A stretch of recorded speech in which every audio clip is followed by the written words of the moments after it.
ួតែចាប់តួអូដំណើរឲ្យអ្នកណាជាអ្នកទទួលខុសត្រូវពិតប្រាកដនៅក្នុងរឿងរ៉ាវផិតក្បត់មួយជំរាបសួរបងប្អូនទាំងអស់គ្នានាងខ្ញុំឃើញបងប្អូនកំពុងតែជជែកវែកញែកទៅលើរឿងរ៉ាវនៅតាក់ទងជាមួយនឹងស្នេហាចាត្រីកោណវាចេញចូលទៅជាចតុកោណហើយតាក់ទងជាមួយនឹងរឿង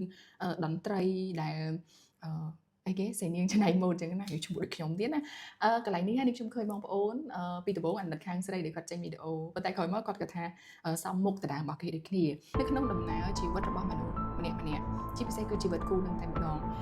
ភាគច្រើនស្រីគាត់តែងតែដាក់បន្ទុកទៅលើជនទី2ឬក៏ជនទី3ប៉ុន្តែគាត់អត់បានចាប់អារម្មណ៍ដាក់បន្ទុកទៅលើមនុស្សរបស់យើងមានន័យថាបរិបទម្នាក់ហ្នឹងទូយ៉ាងដូចរឿងហ្នឹងអញ្ចឹងគ្រប់គ្នានៅពេលដែលបែកធ្លាយរឿងហ្នឹងឡើងទើបដឹងថាអូ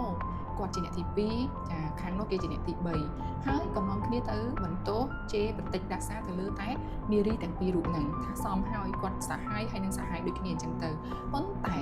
បងប្អូនដឹងទេអំពើផិតក្បត់នៅក្នុងសង្គមមិនអាចបញ្ចប់បានទេដរាបណាបងប្អូននៅតែផ្ដល់ឱកាសឲ្យបុរសម្នាក់នោះ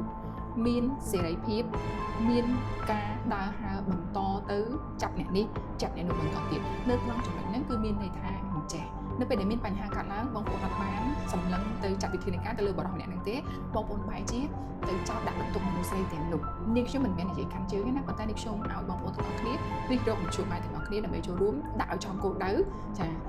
បើសិនយើងនិយាយពីផ្លូវច្បាប់បានន័យថាអនុវត្តឲ្យចំអ្នកដែលប្រព្រឹត្តតែម្ដងដើមចំដើមហេតុដែលប្រព្រឹត្តតែម្ដងចាអញ្ចឹងតួយ៉ាងរឿងខ្លះក៏វាកើតឡើងដោយសារតែខាងស្រីជាអ្នកឲ្យដៃអញ្ចឹងទៅអ្នកទី2អ្នកទី3ឲ្យដៃប៉ុន្តែរឿងខ្លះវាកើតឡើងពីបរិសម្នាក់នោះផ្ទាល់ដែលគាត់មិនស្កប់ស្កល់ដែលគាត់មិនអាចបញ្ឈប់នៅភាពសប្បាយរីករាយរបស់គាត់បានគាត់មិនអាចបញ្ឈប់នៅការចង់ដឹងចង់ឃើញចង់ភ្លក់នៅអ្វីដែលថ្មីអ្វីដែលប្លែករបស់គាត់បានគាត់គ្មានដែនកំណត់នៅក្នុងផ្លូវអារម្មណ៍របស់គាត់បានគាត់នៅតែបន្តទូយ៉ាងដូចរឿងនេះអញ្ចឹងបើសិនបើបងប្អូនចាត់ការទៅលើនារីទាំងពីរនាក់នឹងហើយចាសួរថាបរិសម្នាក់ឈប់ដែរឬទេនៅក្នុងធម្មជាតិរបស់គាត់បើទោះបីជានារីទាំងពីរនាក់នេះត្រូវបានចាត់ការហើយធម្មជាតិរបស់គាត់នឹងបន្តទៅដល់នារីទី4នារីទី5បន្តទៀតពីព្រោះអីគាត់តែងតែរួចខ្លួនជានិច្ចរាល់ការដែលប្រព្រឹត្តកំហុសគឺនៅសល់តែស្រីទេតែជាអ្នកឆ្លោះទាស់តែគ្នាចំណែកឯគាត់វិញរួចខ្លួនអញ្ចឹងអាចនិយាយបានថាគាត់នៅតែបន្តអាចដើរឆ្ពោះទៅមុខនៅក្នុងការប្រព្រឹត្តទង្វើបែបនេះបន្តទៅទៀតអ្វីដែលសំខាន់នេះខ្ញុំចង់ឲ្យបងប្អូនទាំងអស់គ្នាត្រឡប់មកដាក់ឲ្យចំគោលដៅមានន័យថាបើសិនបើមនុស្សរបស់យើងមិនទៅតាក់ទងតោងទាមបើកឱកាសឲ្យដៃទៅលើនារីផ្សេងទេគេក៏គ្មានឱកាសមកទាញមកឆក់យកមនុស្សរបស់យើងបានដែរមនុស្សមិនមែនជារបស់នោះទេហើយបុរសជាស្វាមីដែលមានអេតាស៊ីវិលឬក៏លិខិតអាពាហ៍ពិពាហ៍ត្រឹមត្រូវនេះក៏មិនងាយនឹងឆក់យកបានដែរបើសិនបើគាត់ជាបរិបទត្រឹមត្រូវបើសិនបើគាត់ជាបរិបទដែលមាននៅលក្ខណៈសម្បត្តិពេញលេញនៅក្នុងការទទួលខុសត្រូវលើជីវិតភរិយារបស់គាត់ទទួលខុសត្រូវទៅលើក្តីសុខរបស់ភរិយារបស់គាត់ប៉ុន្តែបើសិនបើគាត់ជាបរិបទម្នាក់ដែលមិនចេះស្កប់ស្កល់ជាបរិបទម្នាក់មិនអាចបោះបង់ចោលការសប្បាយងាកមកចាប់គ្រួសារទៅគុំខាងទេ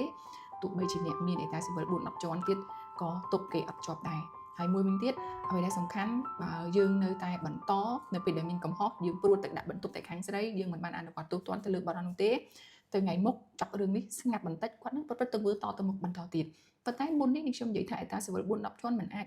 ខ្វាត់មិនឲ្យគេក្បត់អាហ្នឹងវាត្រូវប៉ុន្តែមួយទៀតក៏លើកទឹកចិត្តឲ្យបងប្អូនចាអេតាស៊ីវិលធ្វើឲ្យយើងមានសិទ្ធិគ្រប់គ្រាន់នៅក្នុងការប្តឹងផ្ដល់ឲ្យបរិបទនោះទទួលខុសត្រូវនៅពេលដែលគាត់ប្រព្រឹត្តអំពើផិតក្បត់នៅក្នុងអំឡុងដែលយើងកំពុងតែ